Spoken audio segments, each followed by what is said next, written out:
കൂട്ടിന്നു കൂടുവാൻ ചങ്ങാതിമാരില്ല. ഇനി എത്ര കാലം ഞാൻ കാത്തു നിന്നിടണം, ഇനി എത്ര കാലം കരഞ്ഞു തീർത്തിടണം. കൂടപ്പിറപ്പുകൾ കാണാമറയത്ത് കൂട്ടിന്നു കൂടുവാൻ ചങ്ങാതിമാരില്ല. ഇനി എത്ര കാലം ഞാൻ കാത്തു നിന്നിടണം, ഇനി എത്ര കാലം കരഞ്ഞു തീർത്തിടണം. ബഹുമാന്യനായ അധ്യക്ഷൻ, ഈ മഹത്തായ വിദ്യാലയത്തിന്റെ PTA പ്രസിഡന്റും നെയ്യാറ്റിൻകര നഗരസഭയുടെ വികസനകാര്യ സ്റ്റാൻഡിംഗ് കമ്മിറ്റിയുടെ ചെയർമാനുമായ ശ്രീ KK ശിവു, ഈ പരിപാടി ഉദ്ഘാടനം ചെയ്ത ബഹുമാന്യനായ നെയ്യാറ്റിൻകരയുടെ MLA ശ്രീ K ആൻസലൻ, സ്വാഗത പ്രസംഗം നടത്തിയ പ്രിൻസിപ്പൽ ശ്രീമതി GT, മുഖ്യാതിഥിയായി ഇവിടെ വന്ന നഗരസഭാ ചെയർമാൻ PK രാജമോഹനൻ, ആശംസ പറയുന്ന നെയ്യാറ്റിൻകര നഗരസഭയുടെ സ്റ്റാൻഡിംഗ് കമ്മിറ്റി ചെയർമാൻമാർ, കൗൺസിലർമാർ, vice principal, mother PTA president അടക്കമുള്ള ബഹുമാന്യരെ, ഇവിടെ സദസ്സിൽ ഇന്ന് ഇവിടെ ആദരിക്കപ്പെടുന്ന സമ്മാനം ഏറ്റുവാങ്ങാൻ വന്നുചേർന്നിരിക്കുന്ന SSLCക്കും +2-നും മികച്ച വിജയം നേടിയിരിക്കുന്ന വിദ്യാർത്ഥികളെ, ഇവിടുത്തെ ബഹുമാന്യരായ അധ്യാപകരെ, ഇവിടെ വന്നുചേർന്നിരിക്കുന്ന ഈ മനോഹരമായ വിദ്യാലയത്തിൽ പഠിക്കാനുള്ള ഭാഗ്യമുണ്ടായി തീർന്നിരിക്കുന്ന പ്രിയപ്പെട്ട വിദ്യാർത്ഥികളെ, അവരുടെ രക്ഷിതാക്കളെ, നിങ്ങൾക്ക് എല്ലാവർക്കും നമസ്കാരം. വളരെ സന്തോഷവും എന്ന മനസ്സിലൊരു വിങ്ങൽ കൂടിയാണ് ഞാൻ ഈ വേദിയിലിരിക്കുന്നത്. ഇന്നലെ വരുമ്പോൾ ഇവിടെ നേരത്തെ ആർക്കുമായി പറഞ്ഞത്, എൻ്റെ അമ്മയുടെ സഹോദരിയുടെ മകളുടെ ഭർത്താവ് മരണപ്പെട്ടതിൻ്റെ പേരിൽ ഇങ്ങോട്ട് വരണമോ തിരിച്ചു പോകണമോ എന്നതിൻ്റെ ഒരു ആശങ്കയിലായിരുന്നു ഞാൻ. അപ്പോൾ എൻ്റെ കുടുംബക്കാരെയൊക്കെ വിളിച്ചപ്പോൾ പറഞ്ഞു, ഏതായാലും നീ തിരിച്ചു വന്നതുകൊണ്ട് അദ്ദേഹത്തിൻ്റെ ജീവൻ തിരിച്ചു കിട്ടാൻ പോകുന്നില്ല, അതുകൊണ്ട് ഇനി നാളെ വന്നാൽ മതി, നിങ്ങൾ ഇനി ഏതായാലും ഏറ്റെടുത്ത ദൗത്യം പൂർത്തീകരിക്കുക എന്ന് പറഞ്ഞതിൻ്റെ അടിസ്ഥാനത്തിലാണ് ഞാനിവിടെ വന്നത്. ഇവിടെ വന്നപ്പോൾ എനിക്ക് എന്താണെന്ന് പറയാൻ പറ്റാത്തൊരു അത്ഭുതമാണ് ഇവിടെ നടന്നത്. ഒരു നിങ്ങളുടെ ഒരു സഹപാഠി ഇങ്ങനെയൊരു അത്ഭുത പ്രക്രിയ നടത്തുന്നത് ഞാൻ കണ്ടു. എൻ്റെ ജീവിതത്തിൽ ലഭിച്ചിരിക്കുന്ന ഏറ്റവും വലിയ സമ്മാനമാണ് ഇന്നിപ്പോൾ ലഭിച്ചിരിക്കുന്നത്. ആ കൊച്ചുമോളോട് ഞാൻ വളരെ നന്ദി അറിയിക്കുന്നു, അഭിനന്ദനങ്ങൾ അറിയിക്കുന്നു. ഇതൊരു അത്ഭുത വൃത്തിയാണ് എന്ന് ഞാൻ അത്ഭുതപ്പെടുകയാണ്.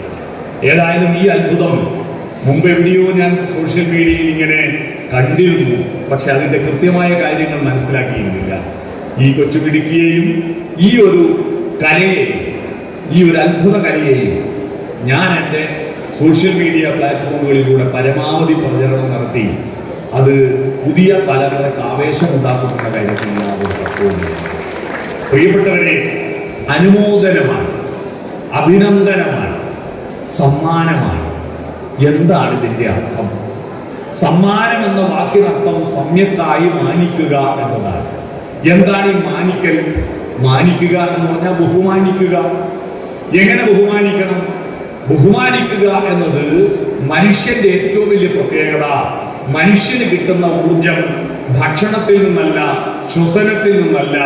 അവന്റെ ഊർജം പ്രധാനമായി ലഭിക്കുന്നത് ചുറ്റുവട്ടമുള്ള സമൂഹത്തിന്റെയും പ്രകൃതിയുടെയും വിലോലഭാവങ്ങളിൽ നിന്നും, അതിന്റെ രസങ്ങളിൽ നിന്നും, സൗന്ദര്യങ്ങളിൽ നിന്നുമാണ്.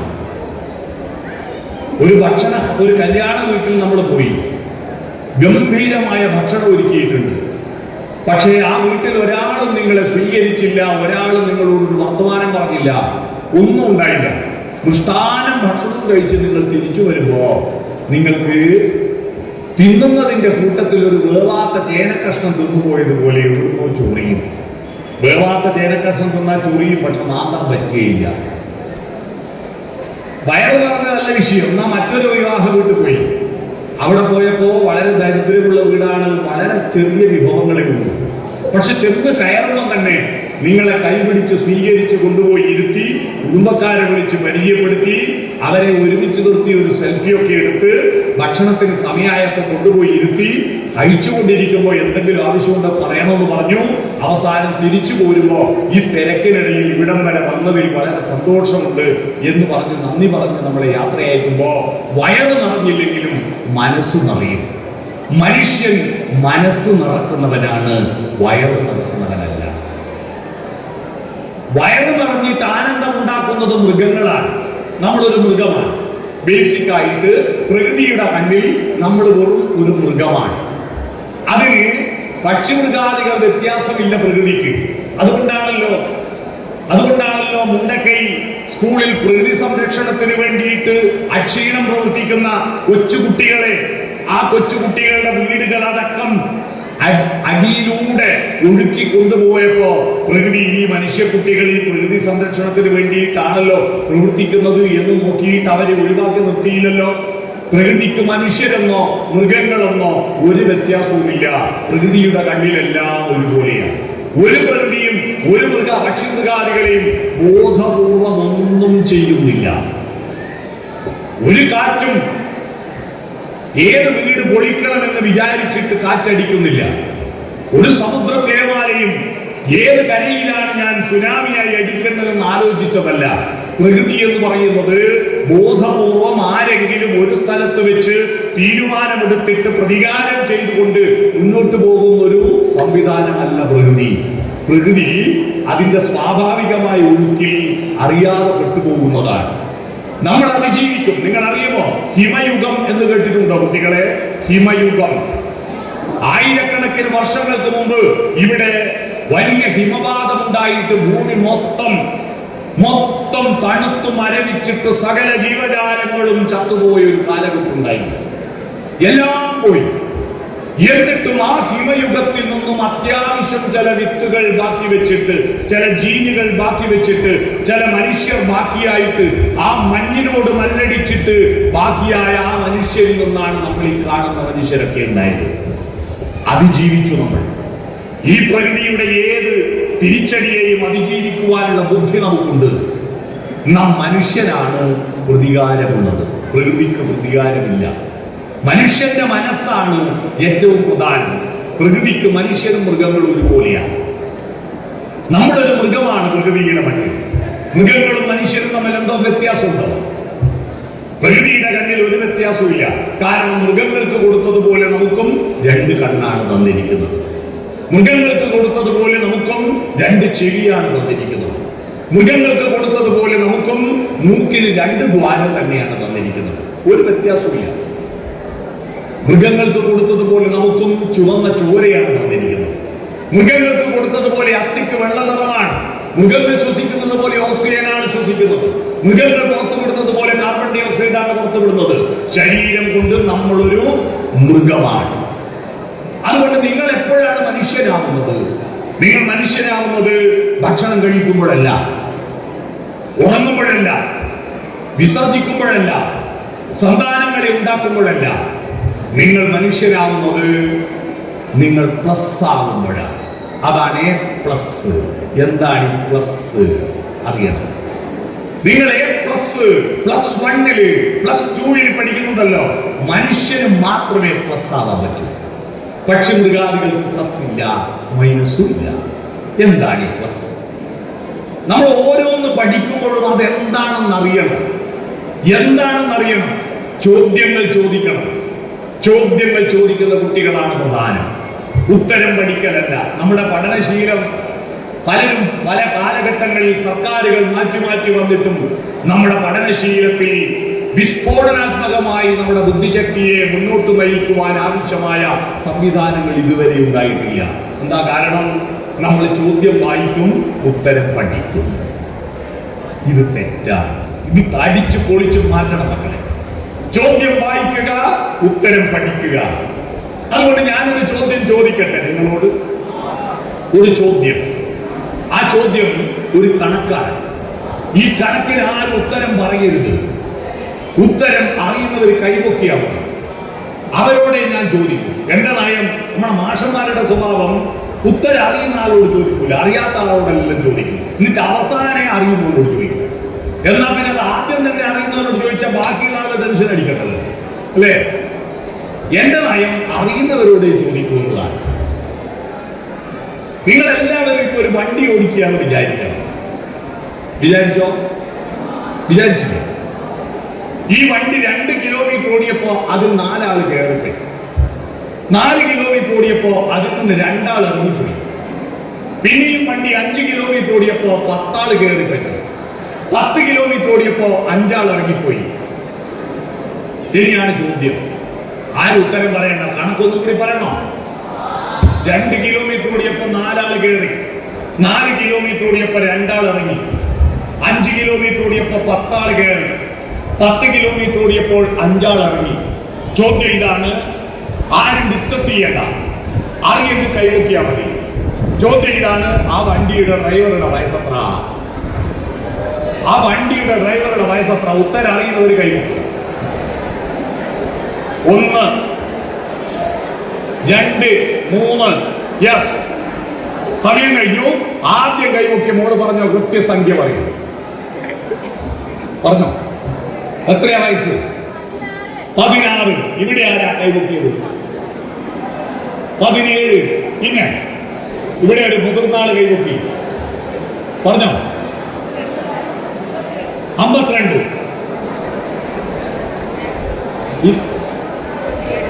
27. ഓക്കെ, ഇവരെല്ലാം പറഞ്ഞ ഉത്തരം ശരിയാണ്. അവരെല്ലാം പറഞ്ഞിരിക്കുന്ന അവരുടെ സ്വന്തം വയസ്സാണ്. കാരണം നിങ്ങളൊരു വണ്ടി ഓടിക്കുക എന്ന് വിചാരിക്കുക എന്ന് ഞാൻ ആദ്യം പറഞ്ഞിരുന്നു. ഇതിൽ ഒരു 10-25 പേർക്ക് ഉത്തരം കിട്ടി, മറ്റുള്ളവർക്ക് ഉത്തരം കിട്ടിയില്ല. എന്തുകൊണ്ടാണെന്ന് അറിയുമോ? 2 കാര്യങ്ങൾ കൊണ്ടാണ് ഉത്തരം കിട്ടാനുള്ളത്. ഒന്ന്, ഈ വണ്ടി ഓടിക്കുന്ന ഡ്രൈവർ ഞാനാന്ന് ഓർമ്മയില്ല. മക്കളെ, നിങ്ങൾക്ക് മറ്റൊരാൾക്കും ഇല്ലാത്ത രൂപവും ഭാവവുമായിട്ടാണ് പ്രകൃതി നിങ്ങളെ സൃഷ്ടിച്ചിരിക്കുന്നത്. മറ്റുള്ളവർ ഓടിക്കുന്ന വണ്ടിയിൽ യാത്ര ചെയ്യലല്ല നമ്മുടെ ജോലി. എന്റെ ജീവിതമാകുന്ന വണ്ടി ഓടിക്കുന്ന ഡ്രൈവർ ഞാനാണ്. അതെത്ര സ്പീഡ് പോണോ? ഇടത്തോട്ട് പോണോ? വലത്തോട്ട് പോണോ? ചിലപ്പോൾ റിവേഴ്സ് ഗിയർ പോണോ? നമ്മുടെ പെൺകുട്ടികൾക്ക്, കേരളത്തിൽ പരിലെ പെൺകുട്ടികൾക്ക് പറ്റുന്ന ഏറ്റവും വലിയ അബദ്ധം റിവേഴ്സ് ഗിയർ ഇടാൻ അറിയില്ല എന്നതാണ്. കാരണം പ്രണയത്തിൽ പെട്ടുപോയാൽ പറയാൻ പാടില്ലാത്തതെല്ലാം പറയും, കാണിക്കാൻ പാടില്ലാത്ത ഫോട്ടോ ഒക്കെ കൊടുക്കും. അവസാനം ഇവൻ മഹാവൃത്തികെട്ടവനാന്ന് മനസ്സിലാവും. പിന്നെ എന്ത് ചെയ്യും? ഏതായാലും കുടുങ്ങിപ്പോയി, ഫോട്ടോ റൈറ്റ്, ബ്രേക്ക് ഇട്ട് ചവിട്ടി റിവേഴ്സ് ഗിയർ ഇട്ട് പോകാൻ ഇച്ഛാശക്തിയില്ല. യെസ് എന്ന് പറയുന്ന നാവ് കൊണ്ട് നോ എന്ന് പറയാനും കഴിവ് വേണം. യെസ് എന്ന് പറയുന്ന നാവ് കൊണ്ട് നോ എന്ന് പറയാനും കഴിവ് വേണം. നിങ്ങളുടെ ജീവിതമാകുന്ന വണ്ടി ഓടിക്കുന്ന ഡ്രൈവർ നിങ്ങളാണ്. അച്ഛൻ ഓടിക്കുന്ന വണ്ടിയിൽ, അമ്മ ഓടിക്കുന്ന വണ്ടിയിൽ, അധ്യാപകർ ഓടിക്കുന്ന വണ്ടിയിൽ, കൂട്ടുകാരോടിക്കുന്ന വണ്ടിയിൽ ഓടിക്കയറരുത്. നിങ്ങളുടെ ജീവിതം നിങ്ങളുടെ സ്വന്തമാണ്. മറ്റൊരാൾക്കും ചെയ്യുവാനില്ലാത്ത ഒരു ദൗത്യം നിങ്ങൾക്ക് ഈ ഭൂമിയിൽ ചെയ്യുവാനുണ്ട്. അത് കണ്ടെത്താനാണ് വിദ്യാഭ്യാസം ചെയ്യുന്നത്. അതുകൊണ്ട് ചോദ്യം പഠിക്കുന്ന കുട്ടികളാവണം ഈ ജീവിതമാകുന്ന വണ്ടി ഓടിക്കുന്ന ഡ്രൈവർമാരാണ്. ഉത്തരം കുറെ ആൾക്ക് കിട്ടാതിരുന്നതിന്റെ രണ്ടാമത്തെ കാരണം ചോദ്യം പഠിക്കാതെ ഉത്തരത്തെ പറ്റി ചിന്തിച്ചിട്ടാണ്. നിങ്ങളിപ്പോ എന്താ ചെയ്യുന്നത്? ചോദ്യം വായിക്കുക, ഉത്തരം പഠിക്കുക. തെറ്റാണ്. ചോദ്യം പഠിക്കണം. നിങ്ങളൊരു വണ്ടി ഓടിക്കുന്നതാണെന്ന് വിചാരിക്കുക എന്നത് ചോദ്യത്തിന്റെ ഭാഗമായിരുന്നില്ലേ? അത് പഠിച്ചിരുന്നുവെങ്കിൽ ഉത്തരം പെട്ടെന്ന് കിട്ടുമായിരുന്നില്ലേ? ചോദ്യം പഠിക്കണം. ഇനി അടുത്ത ചോദ്യം ഞാൻ ചോദിക്കാം. ഉള്ളവർ ഇല്ലാത്തവരോടാണോ ചോദിക്കുക? ഇല്ലാത്തവർ ഉള്ളവരോടാണോ ചോദിക്കുക? ഉള്ളവർ ഇല്ലാത്തവരോട് ചോദിക്കണോ? ഇല്ലാത്തവർ ഉള്ളവരോട് ചോദിക്കണോ? ഇല്ലാത്തവർ ഉള്ളവരോട് ചോദിക്കണം. അറിവുള്ളത് മാഷക്കാണോ കുട്ടികൾക്കാണോ? മാഷക്കല്ലേ. ഇല്ലാത്തതോ കുട്ടികൾക്കാണ്. അപ്പൊ ഇല്ലാത്തവരുള്ളവരോടല്ലേ ചോദിക്കണ്ടേ? അപ്പൊ ചോദ്യം ചോദിക്കേണ്ടത് ആരാ? കുട്ടികൾ. ഉത്തരം പറയേണ്ടത് ആരാ? അധ്യാപകർ. പക്ഷെ ഇപ്പോഴാരാ ചോദ്യം ചോദിക്കുന്നത്? അധ്യാപകർ. ഉത്തരം പറയേണ്ടത് ആരാ? ഉത്തരം അറിയെങ്കിൽ പിന്നെ നിങ്ങൾ സ്കൂളിൽ വരുമോ? പിന്നെ ഏത് ഉത്തരം മാഷി ചോദിക്കുന്നത്? മോർണിംഗ് വാ, ഇങ്ങോട്ട് വാ.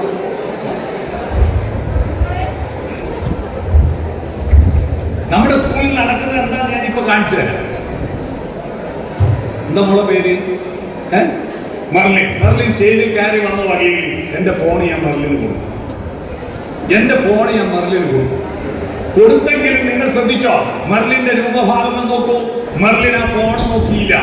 നിങ്ങളെ നോക്കുന്നു, എന്നെ നോക്കുന്നു, നിങ്ങളെ നോക്കുന്നു, എന്നെ നോക്കുന്നു. ആ ഫോൺ ഏത് കമ്പനിയാ നോക്കിയ നോക്കിയ നോക്കിയ നോക്കിയ നോക്കിയ ഞാൻ കൊടുത്തു, അവൾ വാങ്ങി. എന്തിനാ വാങ്ങിയ? അവൾക്കറിയാം ഞാൻ തിരിച്ചു ചോദിക്കുമെന്നല്ലേ. അപ്പൊ തരാൻ വേണ്ടി നിൽക്കുന്ന തന്നേക്ക് തന്നോ. ഇപ്പൊ മെർലിന്റെ കയ്യിൽ ഫോൺ ഉണ്ടാ? ഇല്ല.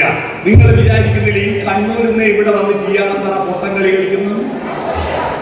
ഈ പൊട്ടംകളി ഞാൻ പറഞ്ഞുതരാം. അധ്യാപകർ ഇതുപോലെ കുറെ ഉത്തരം നിങ്ങൾക്ക് തരും, നിങ്ങൾ വാങ്ങും. എന്തിനാവോ? ഏതിനാവോ വാങ്ങും? എന്തിനാ വാങ്ങുന്നത്? മാഷ് ചോദിക്കുന്ന കാലത്ത് തിരിച്ചു കൊടുക്കാൻ. എപ്പോഴാ മാഷ് ചോദിക്കുക? പരീക്ഷയ്ക്ക് ചോദിച്ചു, നിങ്ങൾ തിരിച്ചു കൊടുത്തു. ഞാൻ ചോദിച്ചു, മെർലിൻ ഫോൺ എനിക്ക് തിരിച്ചു തന്നു. ഇപ്പൊ മെർലിന്റെ കയ്യിൽ ഫോണില്ല. അതുപോലെ പരീക്ഷ കഴിഞ്ഞാൽ നിങ്ങളുടെ കയ്യിൽ ഉത്തരവും ഇല്ല. 8 കഴിഞ്ഞ് 9-ലെത്തുമ്പോ 8-ല് പോയി, 9 കഴിഞ്ഞ് 10-ലെത്തുമ്പോ 9-ല് പോയി, 10 കഴിഞ്ഞ് +1 ചേരുമ്പോ 10-ല് പോയി. എന്ത് പൊട്ടത്തരത്തിനാ പഠിക്കുന്നത്? മനസ്സിലായോ? വിഡ്ഢിത്തമാണ് നിങ്ങൾ ചെയ്തുകൊണ്ടിരിക്കുന്നത്. അതിന് പകരം മെർലിൻ എന്നോട് ഒന്ന് ഫോൺ വേണം, നിങ്ങൾ നേരത്തെ എടുത്ത ഫോട്ടോ ഒന്ന് കാണാനാ എന്ന് പറഞ്ഞെങ്കിൽ ഉടൻ തന്നെ ഞാൻ ഫോൺ കൊടുത്തു. ആ ഫോട്ടോ ഇതെങ്ങനെ അതിന്റെ കീപാഡ് ലോക്ക് ചെയ്ത് ഓപ്പൺ ആക്കണം എന്ന് ചോദിച്ചു. അടുത്ത ചോദ്യം അങ്ങനെ ചോദിച്ച് ആ ഫോട്ടോ കണ്ട് ഈ ഫോണും മെർലിനും തമ്മിൽ എന്തോ ബന്ധമുണ്ടാവും. ബന്ധമുണ്ടോ? ഒരു ബന്ധമില്ല. ഇതുപോലെ നിങ്ങളുടെ പാഠപുസ്തകം വെറുതെ ബന്ധമില്ലാതെ കയ്യിൽ വെച്ചേക്ക്. Okay, thank you. അതുകൊണ്ട് നിങ്ങൾ ചോദ്യങ്ങൾ ചോദിക്കുക. ചോദ്യങ്ങൾ ചോദിക്കാത്തത് കൊണ്ടാണ് നമ്മൾ വികസിക്കാത്തത്. ചോദ്യങ്ങൾ ചോദിക്കുക. ചോദ്യം ചോദിക്കുമ്പോൾ നിങ്ങളുടെ തലയിൽ ഒരു പ്രക്രിയ നടക്കുന്നുണ്ട്, അറിയാമോ? ചോദ്യം ചോദിക്കുമ്പോ ഉത്തരത്തെ സ്വീകരിക്കാൻ ഒരു സ്പേസ്, ഒരു ഫയൽ തുറക്കണം. ഒരു ഫയൽ തുറക്കണം. ഈ ഫയല് വേക്കന്റ് ആയി കിടക്കുന്നിടത്തോളം നിങ്ങൾ ഉത്തരത്തെ അന്വേഷിച്ചുകൊണ്ടിരിക്കും. എന്ന് പറഞ്ഞാൽ ഒരുത്തം പെണ്ണ് കാണാൻ പോവാ, കല്യാണം. പെണ്ണ് കാണാൻ പോകുമ്പോ വധുവിനെ കൊണ്ടുവന്ന് പാർപ്പിക്കാൻ ഒരു റൂം തുറക്കണ്ടേ? ഒരു റൂം വേണ്ടേ? ആ റൂം കാലിയായി കിടക്കുന്നിടത്തോളം ഇവൻ പെണ്ണ് കാണാൻ പോയിക്കൊണ്ടിരിക്കും. ചോദ്യം വരനാണ്, ഉത്തരം വധുവാണ്. ചോദ്യം ചോദിച്ചാൽ ഉത്തരത്തെ കിട്ടുന്നത് വരെ അന്വേഷിച്ചുകൊണ്ടിരിക്കും. നിങ്ങൾ ഞായറാഴ്ച നിങ്ങളൊരു പാട്ട് കേട്ടു, അടിപൊളി പാട്ട്. ചില പാട്ട് ഇഷ്ടപ്പെട്ടാല് നമ്മൾ ഒരു ദിവസം മുഴുവൻ മൂളി നടക്കും, അല്ലെ? പിറ്റേ ദിവസം സ്കൂളിൽ എത്തിയ ഉടനെ നിങ്ങളുടെ കൂട്ടുകാരനോട് കൂട്ടുകാരിയോട് ആ പാട്ടിനെ പറ്റി പറയണം. പക്ഷേ അപ്പോഴേക്ക് പാട്ട് ഏതാ മറന്നുപോയി. ഒരു ദിവസം മുഴുവൻ മൂളി നടന്നതാ, വായിലെത്തുന്നുണ്ട്, കിട്ടുന്നില്ല, എന്തോ കിട്ടുന്നില്ല. അവസാനം ബെല്ലടിച്ചു, ക്ലാസ് കയറി, നിങ്ങൾ ആ വിഷയം വിട്ടു. കെമിസ്ട്രിന്റെ ടീച്ചർ വരുന്നു, ഫിസിക്സിന്റെ ടീച്ചർ വരുന്നു, മാഷ് ക്ലാസ് എടുത്തുകൊണ്ടിരിക്കുമ്പോ നിങ്ങൾ അറിയാതെ ടക്ക് എന്ന് പറഞ്ഞ പാട്ട് കിട്ടി. ഇല്ലൂമിനാട്ടി ഇല്ലൂമിനാട്ടി എന്ന് പറഞ്ഞ പാട്ട് കിട്ടി. എങ്ങനെ കിട്ടി? നിങ്ങളൊന്നും ആലോചിക്കാതെ മനസ്സിന് സെൽഫ് സർച്ചിങ് കപ്പാസിറ്റി ഉണ്ട്. ഒരു ചോദ്യം ചോദിച്ചാൽ ഉത്തരത്തെ വലിക്കും. എങ്ങനെ വലിക്കും? ഈ മനസ്സിനകത്തെ ആ സ്പേസ് ഉണ്ടല്ലോ, അത് വാക്വമായി കിടക്കുന്നതുകൊണ്ട്. വാക്വം അറിയാമോ? വാക്വം എന്ന് പറഞ്ഞ ശൂന്യത. ഒരു സിറിഞ്ചിലേക്ക് മരുന്ന് കയറുന്നത് പിസ്റ്റൺ പുറകിൽ നിന്ന് വലിക്കുമ്പോ അതിനകത്ത് വാക്വം രൂപപ്പെടുന്നത് കൊണ്ടാണ് മരുന്ന് മേലോട്ട് കയറുന്നത്.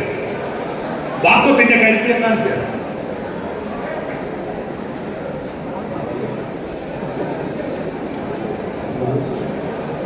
വാക്വത്തിന്റെ കരുത്തുകൾ കാണിച്ചത്.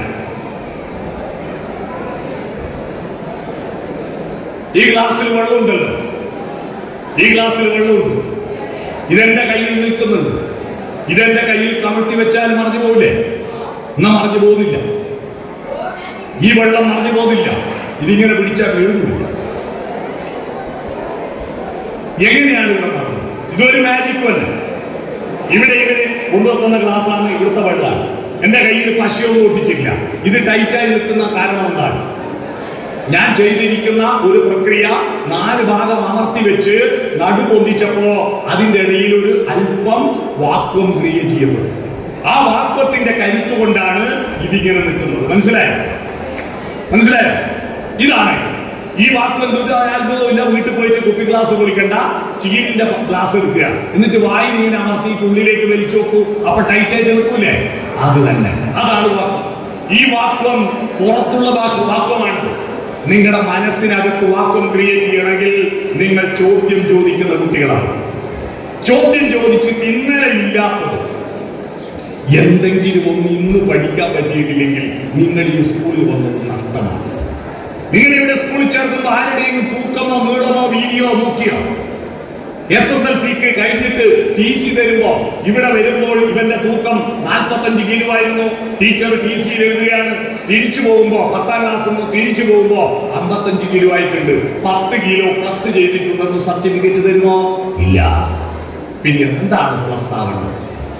മനുഷ്യൻ പ്ലസ് ആവുന്നത് അവന്റെ ആന്തരികമായ വികാസമാണ്, ബാഹ്യമായ വികാസമല്ല. ബാഹ്യമായ വികാസത്തിനാണെങ്കിൽ നിങ്ങളെ പോറ്റുന്നതിനേക്കാൾ അച്ഛനമ്മമാർക്ക് ഒരാടിനെ പോറ്റുന്നത് ലാഭമാണ്. ആടിനെ പോറ്റിയാൽ അതിന്റെ ഇറച്ചി വിൽക്കാം. നിങ്ങളെ പോറ്റിയിട്ട് നിങ്ങളുടെ ഇറച്ചി വിൽക്കാൻ പറ്റുമോ? നിങ്ങളുടെ ഇറച്ചി വിൽക്കാൻ പറ്റുമോ? ഇല്ല. ക്രിസ്മസ് വരാൻ പോകുന്നു, അല്ലെ പെരുന്നാൾ വരാൻ പോകുന്നു, നല്ലോണം തിന്ന മോനെ, എന്നിട്ട് നിന്റെ ചന്തയിൽ നിന്ന് കുറച്ച് ഇറച്ചി എഴുതിയിട്ട് കറി വെക്കാലോ എന്ന് ഏതൊക്കെ അമ്മയും അച്ഛനും വിചാരിക്കുമോ? ഇല്ല. അപ്പൊ എന്താണ് പ്രസ്താവന? ആനകൾ ഭൂമിയിൽ മനുഷ്യരുണ്ടാകുന്നതിന് 10 ലക്ഷം വർഷം മുമ്പ് ആനകൾ ഈ ഭൂമിയിൽ ഉണ്ടായിരുന്നു. ആ 10 ലക്ഷം വർഷം മുമ്പ് ആനകൾ എങ്ങനെയാ ജീവിച്ചത്? അതേപോലെയാണ് ഈ 2024 ജീവിക്കുന്നത്. തൃശൂർ പൂരത്തിന് വടക്കുന്നാഥന്റെയും പാറമേക്കാവിൽ അമ്മയുടെയും തിടമ്പെഴുന്നള്ളിച്ച് ലക്ഷക്കണക്കിന് മനുഷ്യക്കൂട്ടത്തിന്റെ മുന്നിലേക്ക് കയറി വരുന്ന ആ ആനയ്ക്ക് ഇതുവരെയായിട്ട് ഒരു ട്രൗസർ കൊടുക്കണമെന്നുള്ള ചിന്തയുണ്ടായിട്ടുണ്ട്. ഒരു പ്രശ്നമില്ല, ഒരു പ്രശ്നമില്ല. അന്നും ഇന്നും എന്നും ഒരുപോലെ ജീവിക്കുന്നു പക്ഷിമൃഗാദികൾ. നമ്മളോ, നമ്മുടെ ബാല്യവും ഇപ്പോഴത്തെ കുട്ടികളുടെ ബാല്യവും തമ്മിൽ എത്ര വ്യത്യാസം. ഇവിടുത്തെ അമ്മച്ചിപ്ലാവ് എനിക്ക് തിരുവിതാംകൂറിലും നെയ്യാറ്റിൻകരയിൽ വരുമ്പോ എന്റെ ഹൃദയത്തിന് ഒരു നൊസ്റ്റാൾജിക് ഫീലിംഗ് ഉണ്ട്. നിങ്ങളെക്കാൾ എന്റെ ഹൃദയം മിടിക്കുന്നു ഈ പ്രദേശത്ത്. കാരണം CV രാമൻപിള്ളി എഴുതിയിരിക്കുന്ന മാർത്താണ്ഡവർമ്മ, ധർമ്മരാജ, രാമരാജ ബഹദൂർ, ഈ 3 നോവലുകളുടെ എല്ലാ കഥാപാത്രങ്ങളെയും എല്ലാ സന്ദർഭങ്ങളെയും ഹൃദയം കൊണ്ട് ഏറ്റുവാങ്ങിയ ഒരാളാണ് ഞാൻ. അതുകൊണ്ട് ഞാനിവിടെ പറഞ്ഞത് അമ്മച്ചിപ്ലാവ് എനിക്ക് പോകുന്നതിന് മുമ്പ് കാണണം. കാരണം അമ്മച്ചിപ്ലാവിനെ കാണിച്ചു കൊടുത്തുകൊണ്ട്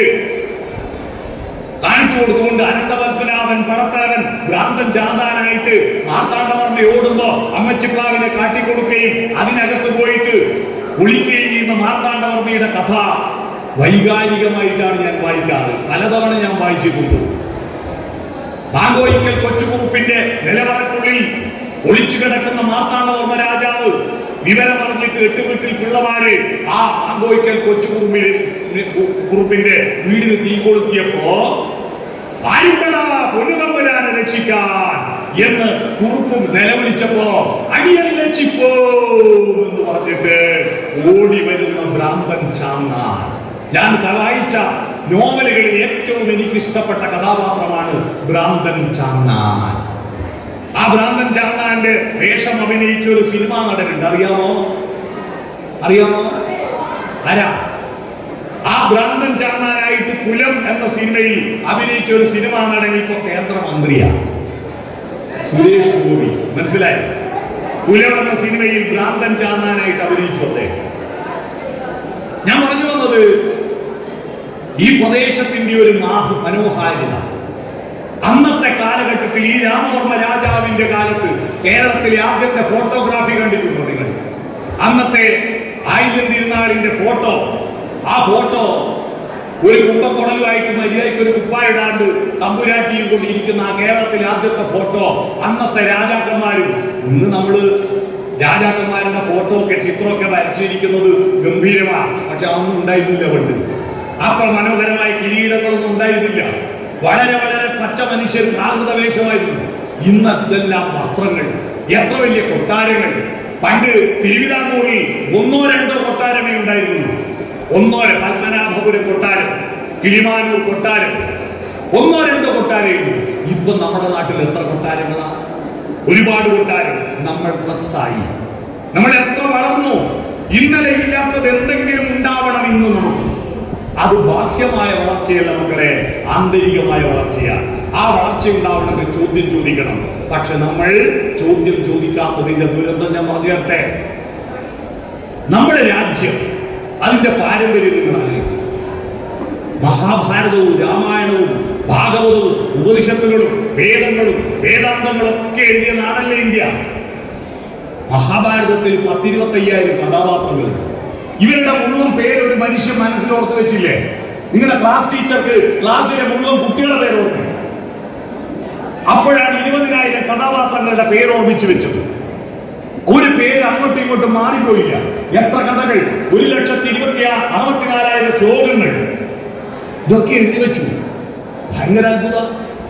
നമ്മുടെ ഇംഗ്ലീഷ് മരുന്നുകളിൽ, ഇംഗ്ലീഷ് മരുന്ന് മെന്റലിയത്തിന്റെ പട്ടികയും ഓക്സിജനും ഹൈഡ്രജനും എന്താണെന്ന് മനസ്സിലായതിനു ശേഷമാണ്, മൈക്രോസ്കോപ്പിലൂടെ ബാക്ടീരിയയും ഫംഗസും വൈറസും കണ്ടെത്തിയതിനു ശേഷമാണ് രാസപരീക്ഷണശാലകളിൽ വെച്ച് ഈ രാസവസ്തുക്കളെ കൂട്ടിച്ചേർത്തിട്ട് പലവിധ മരുന്നുകൾ ഉണ്ടാക്കിയത്. എന്നാൽ ഈ രാസപരീക്ഷണശാലയും മൈക്രോസ്കോപ്പും ഒന്നുമില്ലാത്ത കാലത്ത് 1000 കൊല്ലം മുമ്പ് ചരകൻ, സുശ്രുതൻ, സഞ്ജീവിനി മഹർഷിമാര് ഈ ചെടികളുടെ ഇല, തൊലി, തണ്ട്, പൂവ്, കായ്, വേര് ഇതെല്ലാം ചവച്ചരച്ച് നോക്കിയിട്ട് അതിന്റെ ഗുണം കണ്ടെത്തിയിട്ട് അത് അമ്ലഗുണമാണോ ക്ഷാരഗുണമാണോ എന്ന് കണ്ടെത്തിയിട്ട് അതിനെ കൊണ്ട് 1000കണക്കിന് കഷായവും അരിഷ്ടവും ഗുളികകളും ഉണ്ടാക്കിയില്ലേ? അതിപ്പോ ആയുർവേദം നമ്മൾ ചികിത്സിക്കുന്നില്ലേ? അതൊരു ചെറിയ ബുദ്ധിയാണ്. കൊളംബസ് അമേരിക്ക കണ്ടുപിടിക്കുന്നതിന് 1000 കൊല്ലം മുമ്പ് ഇന്ത്യയിൽ യൂണിവേഴ്സിറ്റിയുണ്ട്, നളന്ദ, തക്ഷശില. എന്നിട്ടും എന്തേ നമ്മുടെ രാജ്യം അമേരിക്കയെ അപേക്ഷിച്ച് വളരെ ദരിദ്ര രാജ്യമായി? ആലോചിക്കണം. എന്തേ പുറകോട്ട് പോയി? അവിടെയാണ് മനസ്സിലാക്കേണ്ടത്, നമ്മൾ ചോദ്യങ്ങൾ ചോദിച്ചില്ല. ഞാൻ കഴിഞ്ഞു തരാം, ചോദ്യം ചോദിച്ചിട്ടില്ല എന്ന്. ആഴ്ചകൾ എത്രയാണ്? 7 അല്ലേ? ആഴ്ചക്ക് എങ്ങനെയാ 7 ദിവസമായെന്ന് നിങ്ങൾ ഇതുവരെ ആരോടും ചോദിച്ചോ? ആഴ്ചക്ക് 7 ദിവസമായത് എങ്ങനെയാണെന്ന് അറിയുന്ന ആരെങ്കിലും ഇവിടെ ഉണ്ടെങ്കിൽ ഞാനിപ്പോ ആരോടും എന്തുകൊണ്ടാണ് 7 ദിവസം ചോദിച്ചോ? എങ്ങനെയാണ് മണിക്കൂറിന് 60 മിനിറ്റ് ആയത്? ചോദിച്ചോ? 60ന്റെ കണക്കെന്താ? ചോദിച്ചോ? എന്താണ് ഒരു ദിവസത്തിന് 24 മണിക്കൂർ? ചോദിച്ചോ? 24ന്റെ കണക്കെന്താ? അന്വേഷിച്ചോ? ഇല്ല. മാഷ് പറയാ, കേൾക്കുക, ഓരുക. നിങ്ങളുടെ ബുദ്ധി ഉപയോഗിക്കണ്ടേ? എന്താണെന്ന് അന്വേഷിക്കട്ടെ. നമ്മുടെ രാജ്യത്തിന്റെ ദേശീയ ചിഹ്നം എന്താ? രാജ്യത്തിന്റെ ദേശീയ ചിഹ്നം അശോക സ്തംഭമാണല്ലേ? അശോക സ്തംഭത്തിന്റെ അർത്ഥം എന്തെന്ന് അന്വേഷിച്ചോ? എന്താണ് അശോക സ്തംഭം? 4 സിംഹങ്ങൾ. എന്താണത്? അറിഞ്ഞോ? എല്ലാം ആശു പറയുക, കേൾക്കുക, പറയുക. ഇത് നിർത്തണം. ഇത് നിർത്താത്തത് കൊണ്ടാണ് നമ്മൾ ഇന്ന് ഉപയോഗിക്കുന്ന ഏതെങ്കിലും ഒരു സാധനം ഇന്ത്യയെ കണ്ടുപിടിച്ചിട്ടോ നോക്കിയാൽ. ഇത്രയും വിവരമുണ്ടായ നമ്മുടെ രാജ്യത്ത് നമ്മൾ കണ്ടുപിടിച്ച ഏതൊരു സാധനം ഇവിടെ ഉപയോഗിക്കുന്നുണ്ടോ? ഈ മൈക്ക് കണ്ടുപിടിച്ച ഇന്ത്യക്കാരാണോ? ഈ ഫോൺ കണ്ടുപിടിച്ച ഇന്ത്യക്കാരാണോ? കടലാസ് കണ്ടുപിടിച്ച ഇന്ത്യയിലാണോ? അച്ചടി കണ്ടുപിടിച്ച ഇന്ത്യയിലാണോ? പേന കണ്ടുപിടിച്ച ഇന്ത്യയിലാണോ? സിമന്റ് കണ്ടുപിടിച്ച ഇന്ത്യയിലാണോ? കരണ്ട് കണ്ടുപിടിച്ചത് ഇന്ത്യയിലാണോ? ഫാൻ കണ്ടുപിടിച്ചത്, കാറ് കണ്ടുപിടിച്ചത്, ലോറി കണ്ടുപിടിച്ചത്, മോട്ടോർ കാറുകൾ കണ്ടുപിടിച്ചത്, പെയിന്റ് കണ്ടുപിടിച്ചത് ഒന്നും ഇന്ത്യയിലല്ല. എല്ലാം വിദേശികൾ കണ്ടുപിടിച്ച് നമ്മൾ ഉപയോഗിക്കുന്നു. എന്തേ? ഇത്രയും വലിയ ബുദ്ധി ഉണ്ടായിട്ട് ഇതൊന്നും നമുക്ക് ഉപയോഗിക്കാൻ പറ്റാത്തതെന്തേ?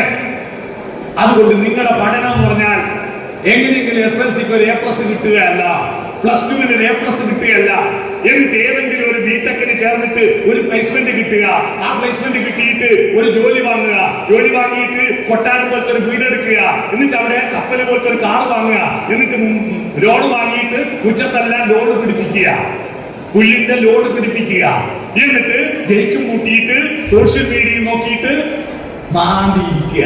ഇതാണ് മനുഷ്യ ജീവിതം എന്ന് തെറ്റിദ്ധരിക്കുന്ന കുട്ടികളാവേണ്ടതുണ്ട്. ഇതിനപ്പുറത്ത് ലോകമുണ്ട്.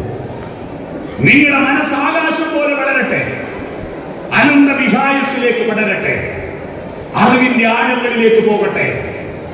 പരന്ന വായനയും വേണം, ആഴത്തിലുള്ള ചിന്തയും വേണം. പരന്ന വായന എക്സ് ആക്സിസ് ആണ്, ആഴത്തിലുള്ള ചിന്ത വൈ ആക്സിസ് ആണ്. വൈ ആക്സിസ് ഇങ്ങനെയല്ലേ, എക്സ് ആക്സിസ് ഇങ്ങനെയല്ലേ? ആ പരന്ന വായനയും ആഴത്തിലുള്ള ചിന്തയും, ഇതിനാ മക്കളെ പ്ലസ് എന്ന് പറയാം. മനസ്സിലായോ? ഇങ്ങനെയും ഇങ്ങനെയും വരയ്ക്കുന്ന പ്ലസ്. പ്ലസിന്റെ അർത്ഥം മനസ്സിലായോ?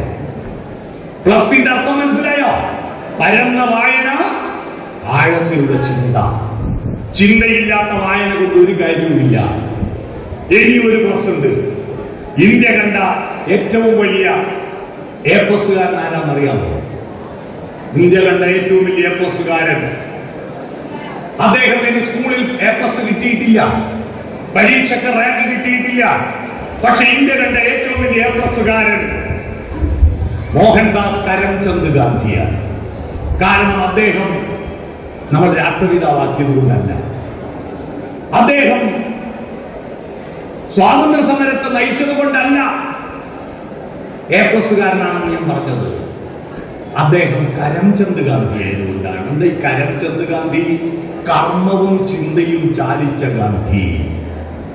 കർമ്മം എക്സ് ആക്സിസ്, ചിന്ത വൈ ആക്സിസ്. കർമ്മം, പ്രവൃത്തിയും ചിന്തയും. നമ്മുടെ രാജ്യത്തിന് പറ്റിയത് അറിവുള്ളവരൊന്നും തന്നെ പണിയെടുത്തില്ല, പണിയെടുക്കുന്നവർക്കൊന്നും അറിവും കിട്ടിയില്ല. പണിയെടുക്കുന്ന സാധാരണ മനുഷ്യന് അറിവ് കിട്ടിയില്ല.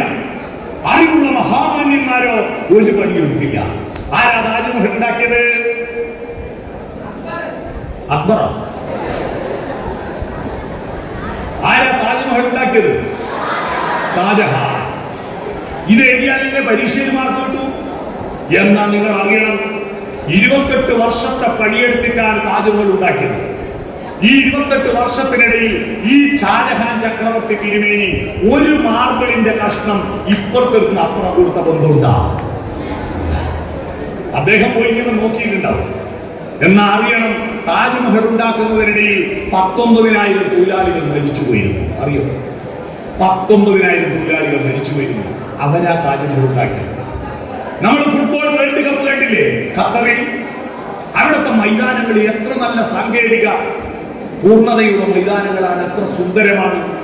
പക്ഷെ ആ മൈതാനങ്ങളിലെ ഫുട്ബോൾ കളി കണ്ട് ആസ്വദിച്ച നമ്മൾ ഓർക്കണം, ആ മൈതാനങ്ങൾ ഉണ്ടാക്കുമ്പോ 125 തൊഴിലാളികൾ മരിച്ച വിവരം അറിഞ്ഞോ? നമ്മളാരും അന്വേഷിച്ചോ? 125 പേർ മരിച്ചു പോയിരുന്നു.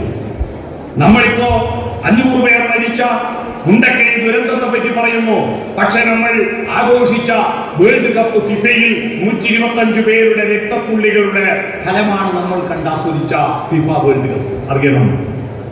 അറിയണം, പണിയെടുക്കണം, ചിന്തിക്കണം. ഇത് രണ്ടും കൂട്ടിച്ചേർക്കണം. പാഠപുസ്തകങ്ങൾ കേവലം പ്രവേശന കവാടങ്ങൾ മാത്രമാണ്.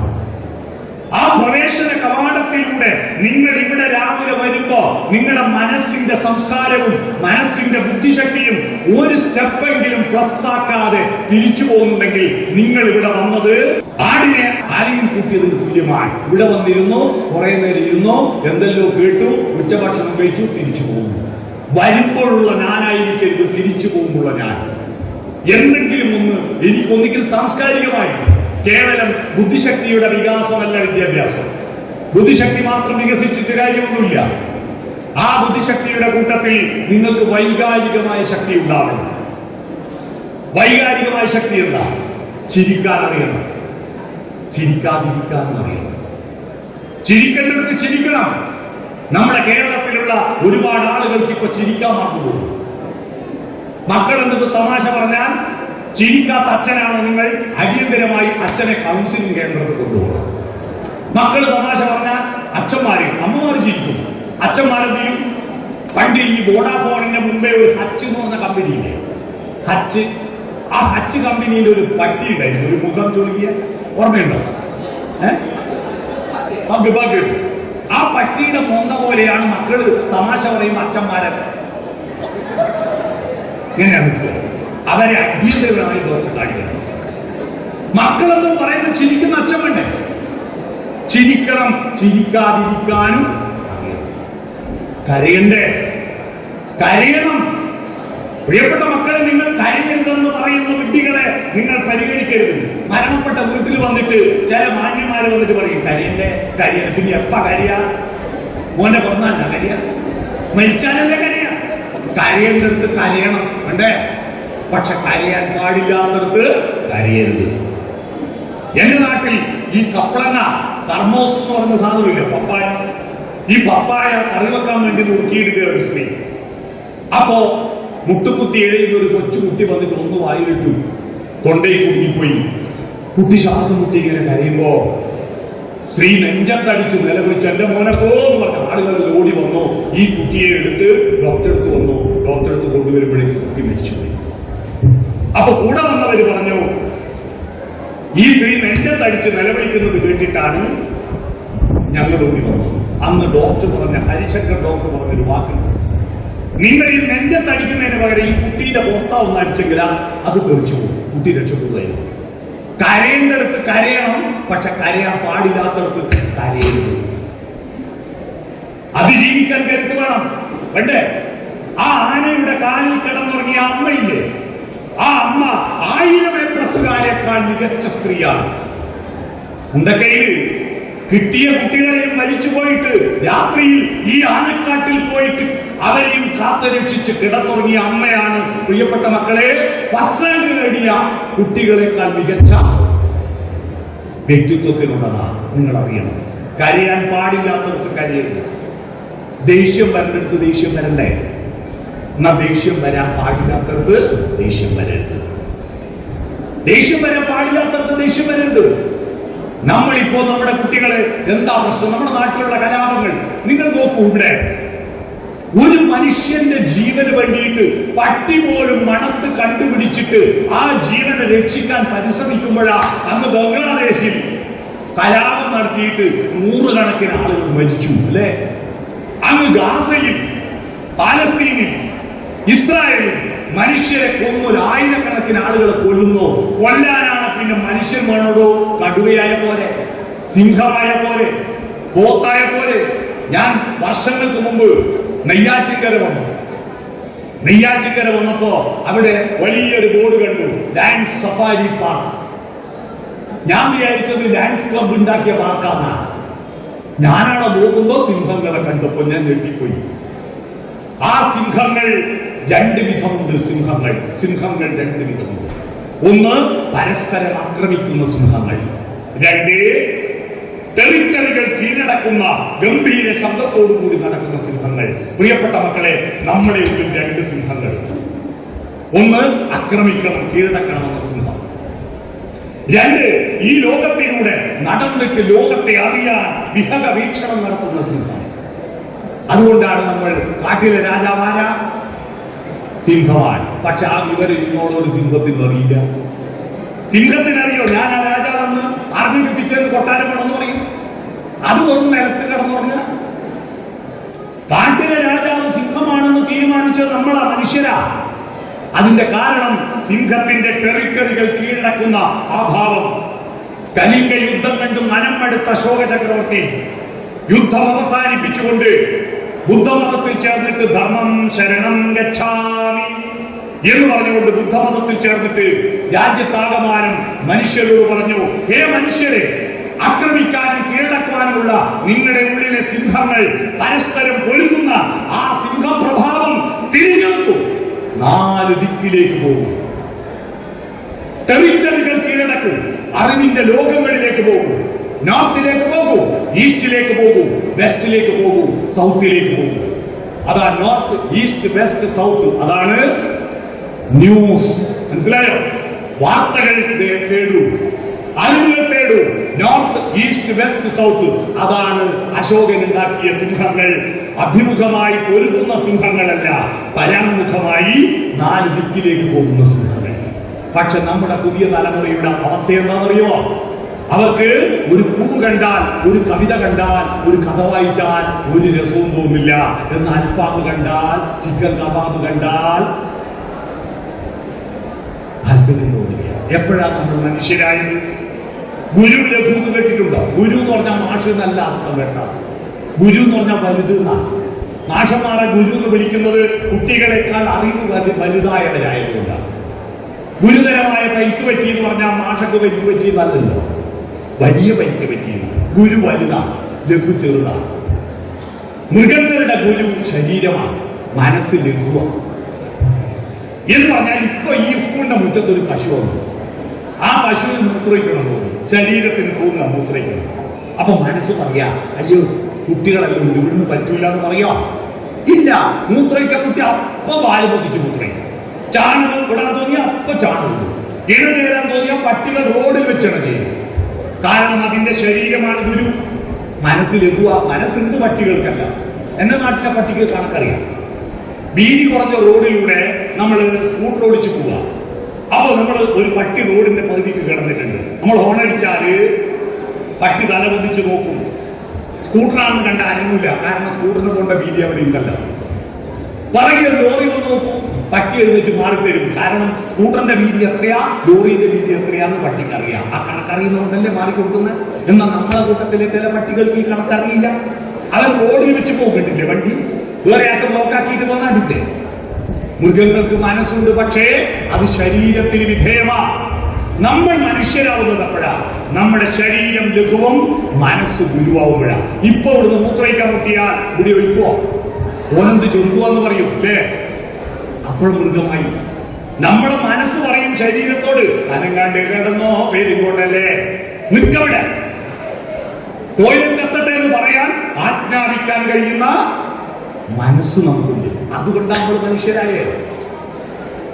എന്നാൽ നമ്മുടെ പുതിയ തലമുറ ഇപ്പൊ നേരിടുന്ന പ്രശ്നം എന്താണെന്നറിയോ? ഈ ഗുരുവിലേക്കും തിരിഞ്ഞുപോകും. ചിലപ്പോ ആമയും മുയലും പന്തയം വെച്ച പോലെയാകും. ലോകത്ത് ഏറ്റവും കൂടുതൽ കുട്ടികൾ കേട്ട കഥയാണ് ആമയും മുയലും പന്തയം വെച്ച കഥ. ആമയും മുയലും പന്തയം വെച്ച് ഓടി, മുയലും കുതിച്ചോടി തിരിഞ്ഞു നോക്കിയപ്പോ ആമ പാറവേ വളരെ ദൂരെയാണ്. ഞാൻ നേരത്തെ അവിടെ എത്തിയിട്ട് എനിക്ക് 2 മെഡലൊന്നും കിട്ടൂലല്ലോ, അതുകൊണ്ട് ഒന്ന് വിശ്രമിക്കാമെന്ന് വിചാരിച്ച് വിശ്രമിച്ചു. ഉറങ്ങിപ്പോയി. ഉറക്ക തെളിയുമ്പോ ആമ പോയി സമ്മാനം വാങ്ങിയിട്ട്. എന്നിട്ട് മാഷന്മാർ നമുക്ക് പറഞ്ഞു തന്നു, പരിശ്രമശാലികൾ വിജയിക്കും, അലസന്മാർ പരാജയപ്പെടും. ഈ കഥയെ നമുക്കൊരു പുനർവായന നടത്താം. ഈ ആമ എന്നത് നമ്മുടെ ശരീരം, മനസ്സെന്ന് പറയുന്നത് മുയല. നമ്മുടെ ശരീരം ആമയെ പോലെ നല്ലേ വളരും. നിങ്ങൾ നാട്ടിലെ ഒരു പശുവിനെ ചെന്ന് നോക്കിയാട്ടെ, പശു പ്രസവിച്ച പശുക്കുട്ടി അരമണിക്കൂർ കൊണ്ട് എഴുന്നേറ്റ് ഓടും. നിങ്ങൾ ആരെങ്കിലും അരമണിക്കൂർ കൊണ്ട് ഓടിയാ 6 മാസം കഴിഞ്ഞ് ദോശ മറിച്ചിടാൻ, ഒന്ന് കുമ്പിട്ട് കിടക്കാൻ 6 മാസമായില്ലേ? അംഗനവാടി LKG പോകുമ്പോ 3 വയസ്സാ. 3ാമത്തെ വയസ്സിൽ പശു പ്രസവിച്ചിട്ട് ഒരു അമ്മയാണ്. നമ്മളെ കുട്ടിയോ ഇവിടെ 10ാം ക്ലാസ് പഠിക്കുന്ന കുട്ടികൾ 15 വയസ്സായില്ലേ? നിങ്ങൾ പശുവായിട്ടായി കുട്ടികൾ ജനിച്ചിട്ടുണ്ടല്ലോ, 10 പെറ്റിട്ടുണ്ടാവും ഇല്ലേ? ഉണ്ടാവില്ലേ? 10 പെറ്റിട്ടുണ്ടാവും. ഇവരതിനെ പറ്റി ആലോചിച്ചിട്ട് പോലുമില്ല അല്ലേ? നമ്മുടെ ശരീരം അല്ലേ വളരും, പക്ഷെ മനസ്സോ? കുട്ടികളുടെ വർത്തമാനം കേട്ടിട്ടുണ്ടോ? അവരുടെ പാട്ട് കേട്ടിട്ടുണ്ടോ? അവരുടെ ചോദ്യങ്ങൾ കണ്ടിട്ടുണ്ടോ? മുയലിനെ പോലെ കുതിച്ചു പോയ ഇപ്പൊ ഇതാ ഈ A+ വാങ്ങിയ കുട്ടികളുണ്ടല്ലോ, എന്തൊരു ബുദ്ധിയാ! ഞങ്ങൾ പഠിക്കുന്ന കാലത്തുണ്ടല്ലോ 600-ൽ 360, അതായത് 60% മാർക്ക് കിട്ടിയ എനിക്ക് ഫസ്റ്റ് ക്ലാസ് ഉണ്ട് എന്ന് പറയും. ഇന്നോ 60% എന്ന് പറഞ്ഞാൽ A+ ഇല്ല, A ഇല്ല, B+ ഇല്ല, വെറും B മാത്രം കിട്ടിയാൽ അന്ന് ഫസ്റ്റ് ക്ലാസ്സാ. അന്ന് 80% മാർക്ക് കിട്ടിയ ഡിസ്റ്റിങ്ഷൻ ഓണം സ്കൂളിലെ രാജാവാ. എന്നാൽ ഇന്ന് 80 പോട്ടെ 90 ബാക്കി എല്ലാത്തിനും കിട്ടി. ഒരു വിഷയത്തിന് A+ കിട്ടാണ്ടായി പോയാൽ ആനക്കത്തെ രമേശൻ ചോദിക്കും, എനിക്ക് A+ ഇല്ലേ, തോറ്റുപോയോ എന്ന പറ്റില്ല. ഈ ചോദിക്കുന്ന രമേശൻ പണ്ട് 210 കിട്ടാണ്ട് തോറ്റവനാ. മനസ്സിലായോ? എന്തൊരു പഠിപ്പാടാ നിങ്ങൾക്ക്! എനിക്ക് അത്ഭുതം തോന്നി കുട്ടികളുടെ പഠിപ്പ് കേട്ടിട്ട്. ഞാനിത് പറയാൻ കാരണം, ഇപ്പൊ +2 കഴിഞ്ഞ ഒരു മോൻ എനിക്കുണ്ട്. അവന്റെ പഠനവും അവന്റെ അന്വേഷണവും കേട്ടിട്ടില്ലേ, ഞാൻ അത്ഭുതപ്പെട്ടു പോകാറുണ്ട്. ഇന്നത്തെ കുട്ടികളുടെ മനസ്സ് മുയലിനെ പോലെ കുതിച്ചോടുകയാണ്, ശരീരമോ ആമയെ പോലെ മെല്ലെ വളരുകയാണ്. പക്ഷേ ഇനി ശ്രദ്ധിക്കണം, ഈ മുയലുണ്ടല്ലോ ഒരു നിശ്ചിത പ്രായത്തുമ്പോ ഉറങ്ങുന്നു. പണ്ടത്തെ കണക്കാണെങ്കിൽ യേശുദാസിന്റെ ഒരു പഴയ പാട്ടുണ്ട്, വയലാർ എഴുതിയത്. എപ്പോഴാണ്?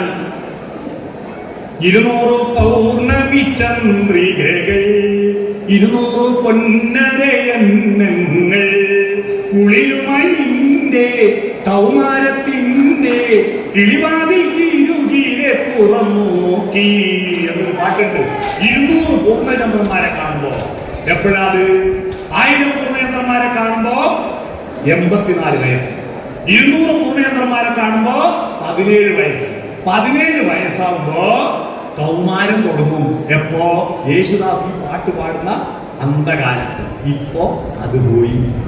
ഇപ്പൊ 200 വേണ്ട, 100 പൂർണ്ണയന്ത്രന്മാരെ കാണുമ്പോഴേക്ക് ചെമ്പകപ്പൂ മുട്ടിനുള്ളിൽ വസന്തം വന്നു, കരളിലെ ഇളം കൊമ്പിൽ ചന്ദനക്കിളി അടക്കം ചൊല്ലി. UP സ്കൂളിലെ കുട്ടികളെ പ്രേരിക്കുകയാണ്. ഹോർമോൺ ഉൽപാദനം തുടങ്ങിയെന്ന്. ഈ ഹോർമോൺ ഉൽപാദനം ആണ് നമ്മുടെ സ്വഭാവത്തെ നിയന്ത്രിക്കുന്നത്. നിങ്ങൾ അറിയണം, സിഗ്മണ്ട് ഫ്രോയിഡിന്റെ മനഃശാസ്ത്ര തത്വമാണ് നിങ്ങളിൽ പലപ്പോഴും നടപ്പിലാവുന്നത്. ഫ്രോയിഡ് പറഞ്ഞു, ഒരു മനുഷ്യന്റെ സകലമായ ചലനങ്ങളെയും നിയന്ത്രിക്കുന്നത് അവന്റെ ലൈംഗിക ഹോർമോണുകളാണ്. ആ ഹോർമോണുകൾ പണ്ടത്തെ മാതിരിയല്ല. പണ്ട് ഈ ഹോർമോൺ ഉണ്ടാകാൻ ഭക്ഷണമുണ്ടോ നല്ലത്? ഉച്ചക്കെന്താ കറി? ചക്കക്കുരു, വെള്ളരിക്ക, ഓലൻ. രാത്രിയോ വെള്ളരിക്കയും ചക്കക്കുരു, ഓലൻ. ഇതിനെക്കൊണ്ട് എന്ത് ഹോർമോൺ ഉണ്ടാവാനാ? ഇന്നെന്താ ഇറച്ചി, എത്രയാ മീന്, എത്രയാ വറുത്തത്, എത്രയാ തേങ്ങ, എത്രയാ എണ്ണ.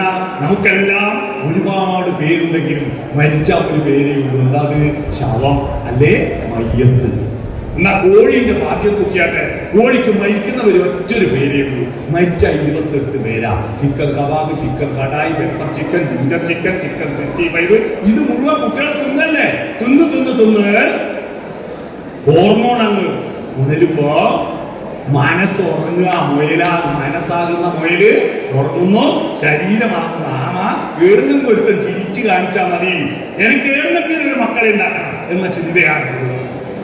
ഒരു ചിരി കണ്ടാൽ അത് മതി, ഒരു മൊഴി കേട്ടാൽ അത് മതി. 2 ആഴ്ച ഉറക്കുണ്ടാവില്ല. ഓൾ പോയി, ആമ പോയി, മുയൽ ഉറങ്ങി. മുയല് മനസ്സ് പറയണ്ടേ അങ്ങനെ പോലെ മോളെ, നിന്റെ ശരീരം മൃഗങ്ങളെ പോലെ തൽക്കാലം 21 വയസ്സായാലേ ആൺകുട്ടിക്ക് വിവാഹം കഴിക്കാൻ പറ്റൂ, 18 വയസ്സായാലേ പെൺകുട്ടിക്ക് വിവാഹം കഴിക്കാൻ പറ്റൂ.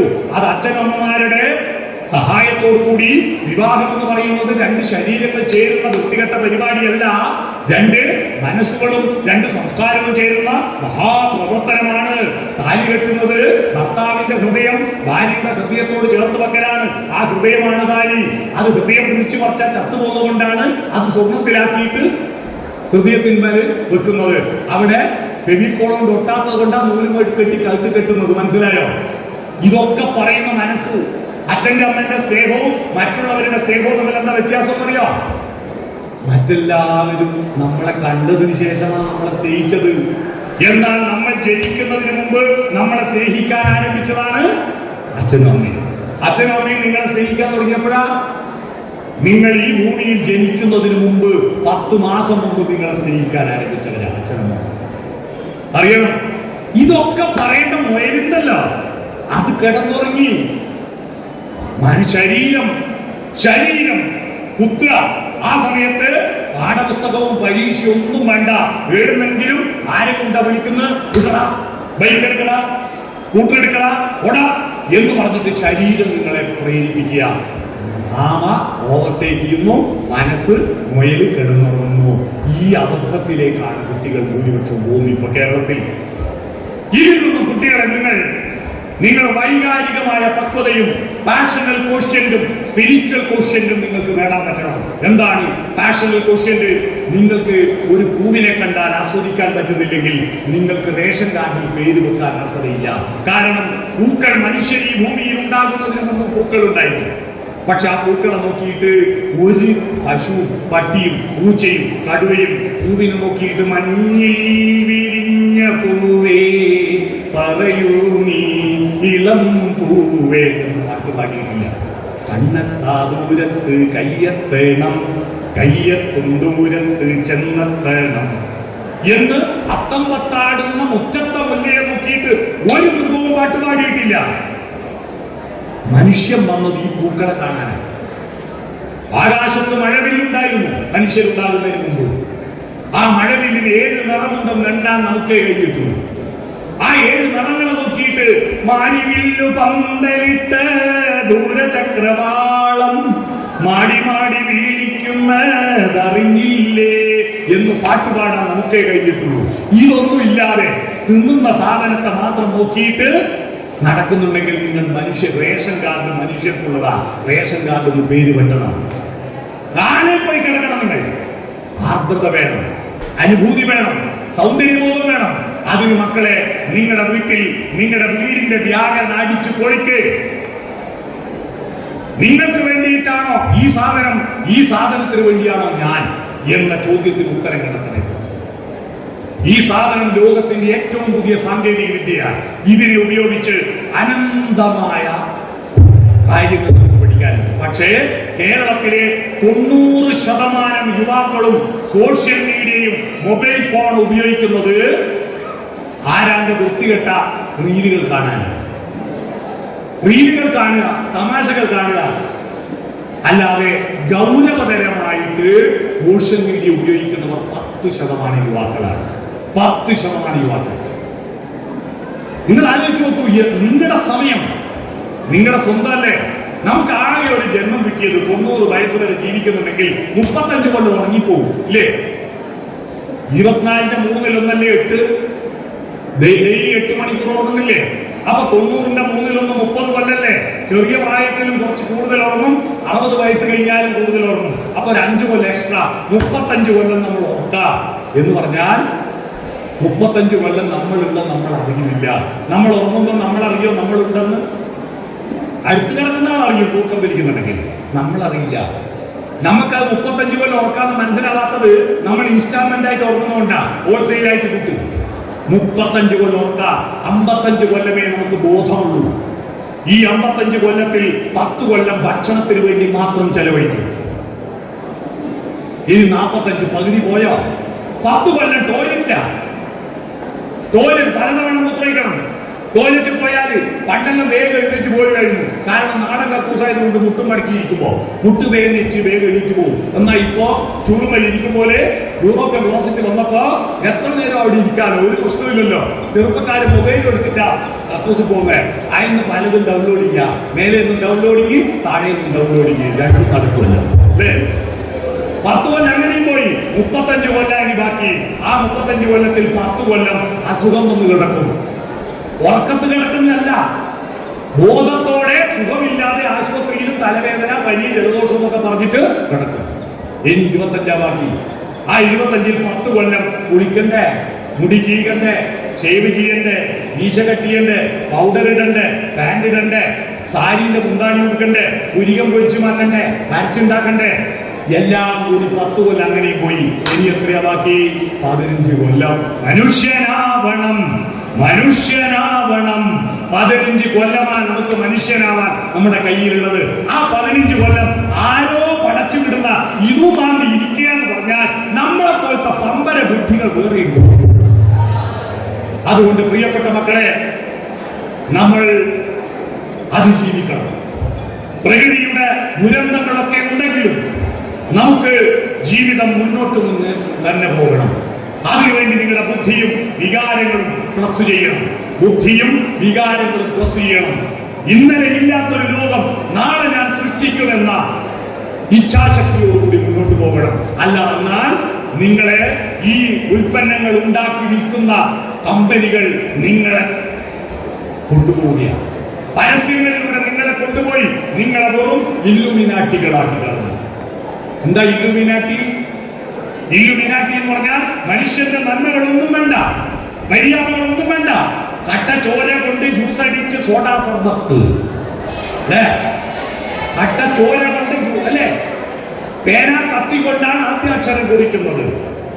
ആവേശ സിനിമയിലെ വേറൊരു പാട്ടാണ് മാതാപിതാക്കളെ മാപ്പ്, ഇനി അങ്ങോട്ട് തന്നിഷ്ടക്കൂത്ത്, ഉന്നം മറന്നൊരു പോക്ക്. ആര്? പശുക്കൾ. ഉന്നമില്ലാത്തവൻ മനുഷ്യനല്ല. ആനയിൽ നിന്ന് പശുവിനെ തുറന്നു വിട്ടു. പണ്ട് കെട്ടിയിടുന്ന പരിപാടിയില്ല, പണ്ട് തുറന്നു മേയാൻ വിടും. അപ്പോ പശുക്കളെ തുറന്നു വിട്ടപ്പോ ഒരു പശു പറയാ, ഇന്ന് ഞാൻ കേശവപിള്ളയുടെ ഒരേയിടത്ത് പോയിട്ട് പുല്ലുമേയുന്നു തീരുമാനിച്ചിട്ട് ഒരു പശുവും പോകാറില്ല. മുന്നിൽ ഒരു പശു അങ്ങ് നടക്കും, ബാക്കി പശുക്കൾ പുറകെ നടക്കും. മുന്നിൽ നടന്നീടിനെ ഗോപു തന്നെ, പിമ്പയെ ഗമിക്കുമ്പോ ഗോക്കളല്ല. ഒരു ലക്ഷ്യമില്ലാത്തവർ മൃഗങ്ങൾ. മനുഷ്യനോ? ഞാൻ ഇന്നലെ വീട്ടിൽ നിന്ന് പുറപ്പെടുമ്പോ ഭാര്യ ചോദിക്കുക എങ്ങോട്ടാ? അപ്പൊ ഞാൻ ആണെങ്കിൽ ഞാൻ ലക്ഷ്യമില്ലാത്തവനായില്ലേ? എനിക്ക് ലക്ഷ്യമുണ്ട്.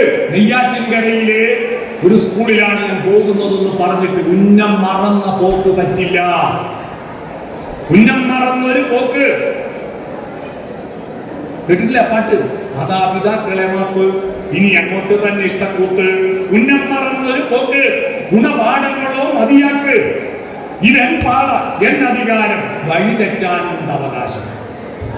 വൈക്കം സത്യാഗ്രഹത്തിൽ വഴി നടക്കാൻ അവകാശത്തിന് വേണ്ടി സമരം ചെയ്ത നാട്ടിലാണിപ്പോ വഴി തെറ്റാൻ അവകാശം എന്ന് പറയുന്നത്. വഴി തെറ്റാനുണ്ട് അവകാശം. തടിനിറമെടുത്തണിയണെന്റെ കാട്ടുതോന്യാസം, കാട്ടുതോന്യാസം. കണ്ടാ ഇല്ലുമിനാറ്റികളുടെ ഒച്ച കേട്ടാ? അതാ കാട്ടുതോന്യാസം. ഇവരെ നിയന്ത്രിക്കുന്നത്, ഇല്ലുമിനാറ്റികളെ നിയന്ത്രിക്കുന്നത് അവര് മനുഷ്യരല്ല, അവരുടെ ഹോർമോണാണ്. ആ ഹോർമോണാണ് നിങ്ങളെ കൺട്രോൾ ചെയ്യുന്നത്.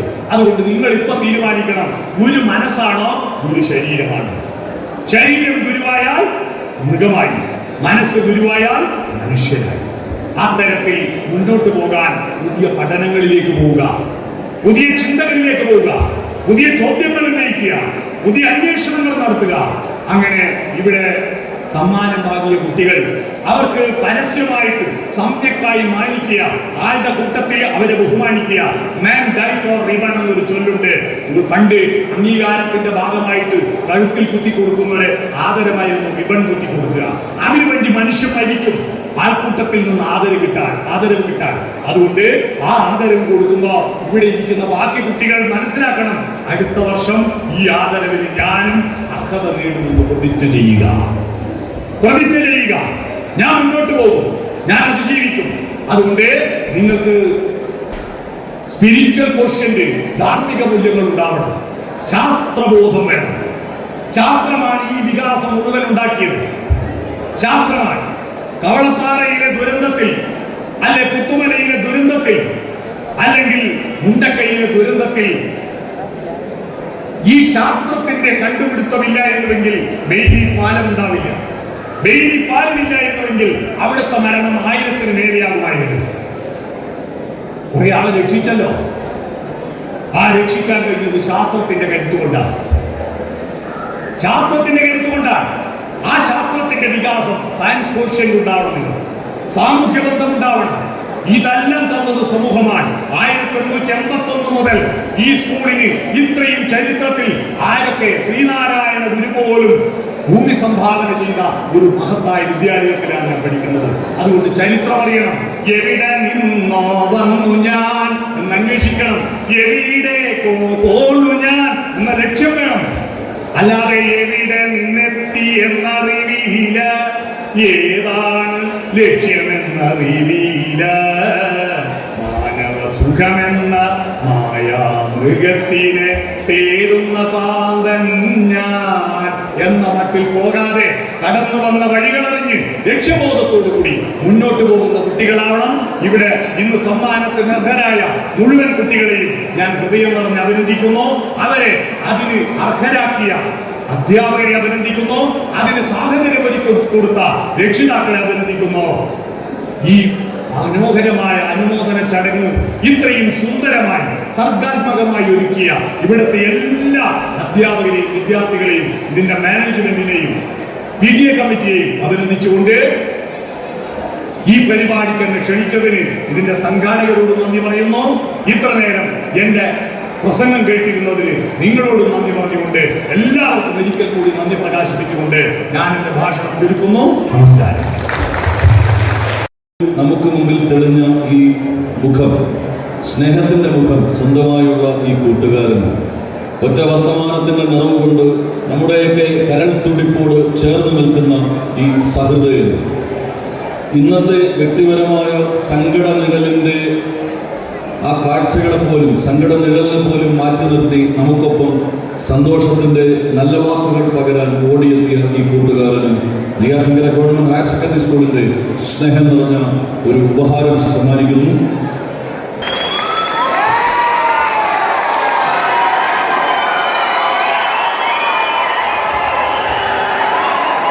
മൊസായിക് ആർട്ടിൽ ലോക റെക്കോർഡുകൾ ഏറെ കരഗതമാക്കിയിട്ടുള്ള നമ്മുടെ ഒരു കൂട്ടുകാരി ജാഹ്നവി അശോകിനെ ഇവിടെ ഈ വേദിയിൽ നമ്മൾ അനുമോദിക്കുന്നു.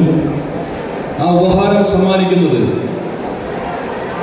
ആരുടെ ചിത്രമാണോ ജാഹ്നവി ഇവിടെ പൂർണ്ണമാക്കിയത്, ആ കഥാനായകൻ തന്നെയാണ് പ്രിയ ആ പുരസ്കാരം നൽകുന്നത്. ഏറ്റവും സ്നേഹത്തോടെ ജാഹ്നവിയെ വേദിയിലേക്ക് ഈ സ്നേഹസമ്മാനം ഏറ്റുവാങ്ങാനായി സ്വാഗതം ചെയ്യുന്നു. ഒപ്പം ജാഹ്നവിക്ക് ഈ പുരസ്കാരം നൽകാനായി പ്രിയപ്പെട്ട ശ്രീ വി.കെ. സുരേഷ് ബാബു സാറിനെ സ്നേഹപൂർവ്വം ക്ഷണിക്കുന്നു.